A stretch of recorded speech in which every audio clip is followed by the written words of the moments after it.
ఎన్నికల సమయంలో ఈ వరుస దోపిడీలు వీరి అరాచకం చూసి ఏ విధంగా దీన్ని రాష్ట్రాన్ని తిరిగి గాడిలో పెట్టాలి అని ప్రతి ఒక్కరి ఆకాంక్ష అధ్యక్ష. ఆ సమయంలో 3 సార్లు ముఖ్యమంత్రిగా చేసి ఈ రోజున భారతదేశంలో తెలుగువారు భారతీయులు ఎక్కడున్నా సరే దాంట్లో దాదాపు సగం వంతు తెలుగువారే ఉండడానికి ముఖ్య కారకులు. నాలెడ్జ్ ఎకానమీ అనేది ప్రాతిపదిక చేసుకుని దాన్ని దేశమంతా విస్తరించిన ఒక విజనరీ, అలాంటి అనుభవం గల ఒక పాలసీ మేకర్ ముఖ్యమంత్రి.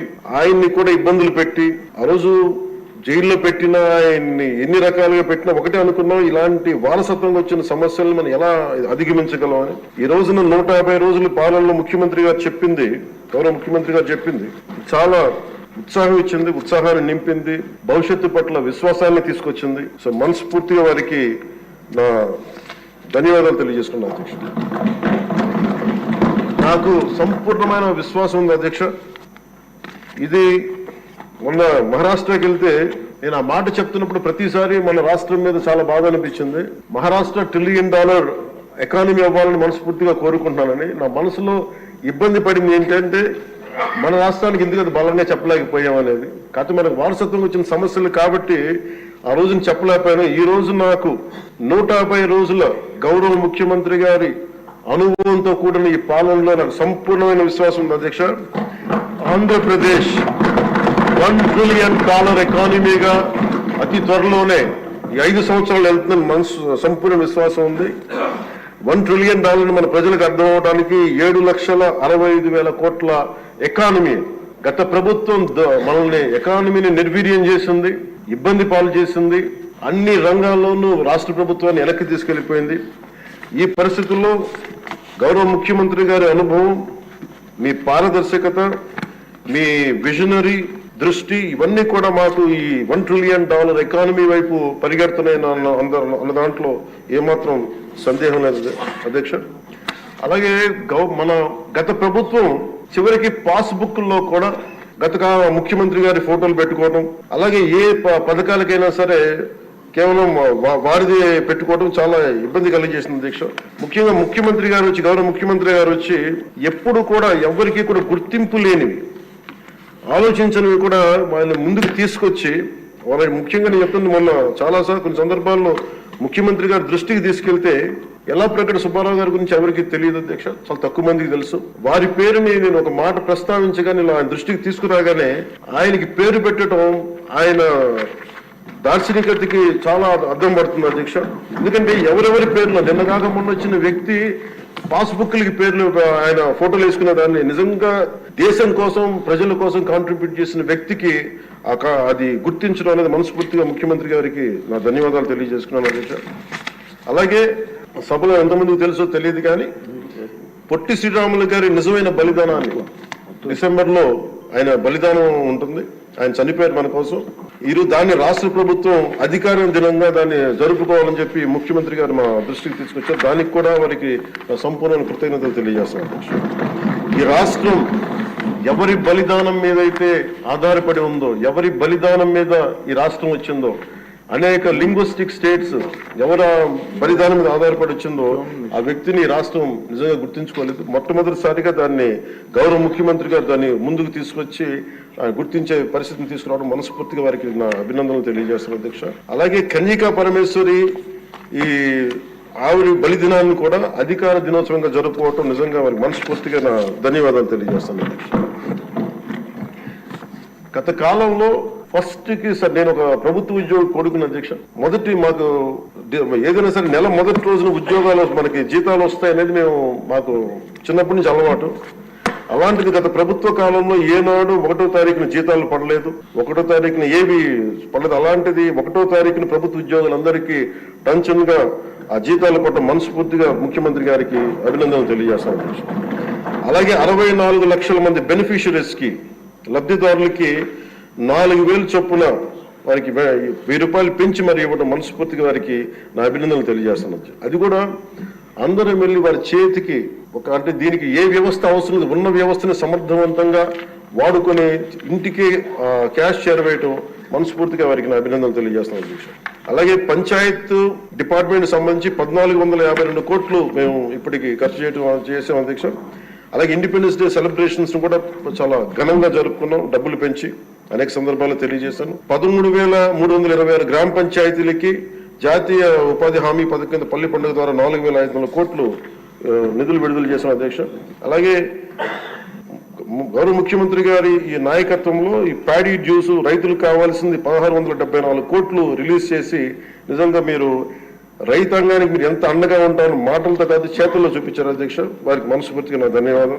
అలాగే ప్రభుత్వానికి, మన కేంద్ర ప్రభుత్వానికి ఎంత అండగా ఉంది మోడీ గారి ఆధ్వర్యంలో ఉన్న కేంద్ర ప్రభుత్వం ఉండడానికి అమరావతికి 15,000 కోట్ల రూపాయలు, పోలవరంకి 12,500 కోట్ల రూపాయలు, రైల్వే ప్రాజెక్ట్స్ దాదాపు 70,000 కోట్ల పైచిలకు, హైవేస్ అయితే దాదాపు ఇప్పటికే 55,000 కోట్ల రూపాయలు ఈరోజు మనకి ఇచ్చారు అధ్యక్ష. దాని పనులు జరుగుతూ ఉన్నాయి. అలాగే ముఖ్యమంత్రి గారికి కూడా ముఖ్యంగా మిడ్ డే నేను అడిగింది ఏంటంటే ముఖ్యమంత్రి గారిని, డొక్కా సీతమ్మ గారి పేరు ఏదన్నా పథకాన్ని క్యాంటీన్ పెట్టండి అంటే ఆయన ఏకంగా దీనిలో నారాయణ గారికి కూడా ముఖ్యమంత్రి గారు ప్రత్యేకంగా నా ధన్యవాదాలు తెలియజేస్తున్నాను అధ్యక్ష.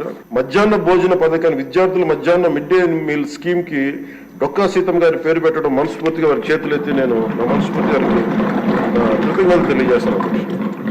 అలాగే ఇలాంటి స్ఫూర్తి చూసి నాకు కూడా వ్యక్తిగతంగా నేను ముఖ్యంగా ఆయన లీడర్షిప్ ఎబిలిటీ, ఒక క్రైసిస్ వచ్చినప్పుడు ఒక నాయకుడు ఎలా ఉండాలి, ఒక వరదలు వచ్చినప్పుడు ఎలా ఉన్నారనేది మనకి విజయవాడ బొడిమేరు వరదలప్పుడు అసలు ఆయన చూపించిన నాయకత్వ పటిమ ఇవన్నీ చాలా ఆదర్శనీయం అధ్యక్ష.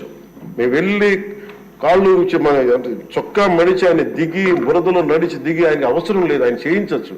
ఒక కమాండ్ సెంటర్ లో కూర్చొని చేయగలిగే సత్తా ఉండి కూడా మా అందరికీ ధైర్యం నింపడానికి, మా అందరికీ భరోసా నింపడానికి, ప్రజలకు ఆ భరోసా ఇవ్వడానికి ఆయన నడిపించిన తీరు యంత్రాంగాన్ని చాలా అభినందనీయం అధ్యక్ష. అలాగే జల్ జీవన్ మిషన్ కి సంబంధించి అధ్యక్ష, ఈ రోజున గత ప్రభుత్వం ఫిల్టర్ బెడ్స్ కూడా మార్చలేదు అధ్యక్ష. అంటే 4 లక్షలు అవుతుంది.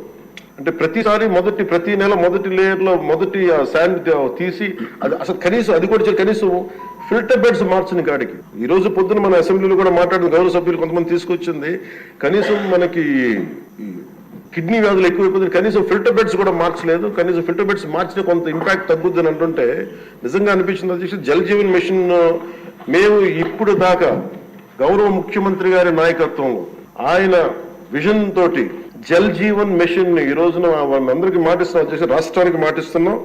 జల్ జీవన్ మిషన్ మన కేంద్రం మనకి గౌరవ ప్రధానమంత్రి గారి ఆశీస్సులతో గౌరవ ముఖ్యమంత్రి చంద్రబాబు గారి నాయకత్వంలో మునిపెన్నడూ లేని విధంగా భారతదేశంలోని ఎప్పుడు కూడా జల్ జీవన్ మిషన్ ఏ స్థాయి ఇది ఒక మోడల్ గా చేస్తాం అధ్యక్ష. ఆ మాట మేము అందరం కమిటెడ్ గా ఉన్నాం అధ్యక్ష.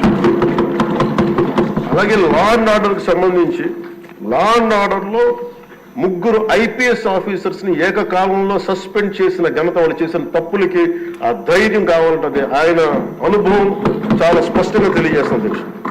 అలాగే లా అండ్ ఆర్డర్ సంబంధించి ఇంకొకటి గంజాయి వనాలు పెరిగిపోయిన చోట తిరిగి శుద్ధి చేసిన డ్రోన్స్ ను వాడి గంజాయిని అరికట్టడం. ఈ మధ్యన కూడా మనం ఏ స్థాయికి వచ్చిందని పక్కన ఉన్న వైజాగ్ లో హాస్పిటల్ పక్కన చిన్న చిన్న పిచ్చి మొక్కలు కూడా పెంచేస్తాను, అంత ఇదిగా పెరిగిపోయిన దాన్ని ఉక్కుపాదంతో దాన్ని అణిచేస్తామని చెప్పింది చాలా స్ఫూర్తిదాయకం అధ్యక్ష. ప్రత్యేకించి సోషల్ మీడియాకి సంబంధించి అసలు ఇంట్లో ఆడబిడ్డలు బయటికి రావాలన్నా కానీ ఊళ్ళల్లో ఈ రోజున ఇక్కడున్న చాలా మంది గౌరవ సభ్యులు కానీ ముఖ్యమంత్రి గారని వీళ్ళందరూ ఎంతో కొంత ఒక ఇన్సులేటెడ్ అధ్యక్ష. కొంతమంది అధికారులు తెలియచ్చు, లేదంటే మనుషులు ఉండొచ్చు, ఇవన్నీ ఉండొచ్చు, కానీ నిజంగా సఫర్ అవుతుంది ఊళ్ళల్లో ఆడపిల్లల అధ్యక్ష. ఈ అలవాటు అయిపోయి గత ప్రభుత్వం చేసిన అలవాటు అయిపోయి ప్రతి ఒక్కళ్ళు ఒక ముఖ్యమంత్రి స్థాయి వ్యక్తిని బూతులు తిట్టడం, అన్ని తిట్టిన తర్వాత కూడా వాళ్ళకి అలవాటు అయిపోయి ఇంకెవరు తిట్టాలో తెలియక స్థానికంగా ఉన్న ఆడపిల్లల మీద కూడా వీళ్ళు అవాకులు చవాకులు పేలి పచ్చి బూతులు తిడతా ఉంటే ఎవరికి చెప్పుకోలేక వాళ్ళు ఇబ్బంది పడతా ఉంటే బయటికి రాలేకపోతున్నారు. క్రైమ్ మైండ్ సెట్ పెరిగిపోయింది, క్రిమినాలిటీ పెరిగిపోయింది. ఇలాంటి సమయంలో ఆయన ఉక్కుపాదంతో సోషల్ మీడియా యాక్టివిస్టులు అనే పేరు చెప్పుకొని గుండాలకి రౌడీలకి ఆయన తీసుకున్న చర్యలు, హోంమంత్రి అనిత గారు తీసుకున్న చర్యలు చాలా బలమైన అభినందనలు తెలియజేస్తాను. ఇదే కొనసాగాలని కోరుకున్నాను అధ్యక్ష. This should be a continuity of our entire governance. మన అడ్మినిస్ట్రేటివ్ లో ఒక భాగం అవ్వాలి అధ్యక్ష. మనస్ఫూర్తిగా వారికి నా ధన్యవాదాలు తెలియజేసుకుంటూ గౌరవ ముఖ్యమంత్రి గారికి నేను మాటిస్తున్నాను, గౌరవ సభ్యులందరూ కూడా ఇసుక దోపిడీలు కానీ లేదంటే మేము చేయాల్సిన పనులు ఎప్పటికప్పుడు మీరు మాకు ఆదేశాలు ఇవ్వండి సార్. మాకు మా ఆదేశాలు ఇవ్వాలని కోరుకున్నాను అధ్యక్ష. మేము బెల్ట్ షాపులు కానీ మా అందరి బాధ్యత లా అండ్ ఆర్డర్ గురించి మాట్లాడటం, మా మంత్రివర్గంలో ఏ శాఖలు అయితే తీసుకున్నామో ఆ శాఖల్ని సమర్థవంతంగా వారి విజన్కి తగ్గట్టుగా పనిచేయడం అధ్యక్ష. ఇవన్నీ కూడా మేము ఆయన ఏ కళ అయితే కన్నారో ఆ కళ నెరవేర్చడానికి, పూర్తి చేయడానికి మేమందరం సంసిద్ధంగా ఉన్నామని తెలియజేసుకుంటూ, మీరు 5 సంవత్సరాలు కాదు గౌరవ ముఖ్యమంత్రి గారు తెలియజేసిన అధ్యక్ష, మీరు ఇంకొక దశాబ్దం కూడా ఈ రాష్ట్రానికి ముఖ్యమంత్రిగా కొనసాగుతూ మీరు ఇదే స్ఫూర్తిని కొనసాగించాలని, ఇదే మీ ప్రతిభా పాఠవాలు చూపించాలని మనస్ఫూర్తిగా మేము కోరుకుంటూ, గౌరవ సభ్యులందరికీ, గౌరవ సభాపతి గారికి మనస్ఫూర్తిగా ధన్యవాదాలు తెలుపుకుని సమర్థిస్తున్నాం. ఎజెండాలో పేర్కొన్న పత్రాలన్నీ సభా సమక్షంలో ఉంచినట్టుగా భావించాలండి. ఇప్పుడు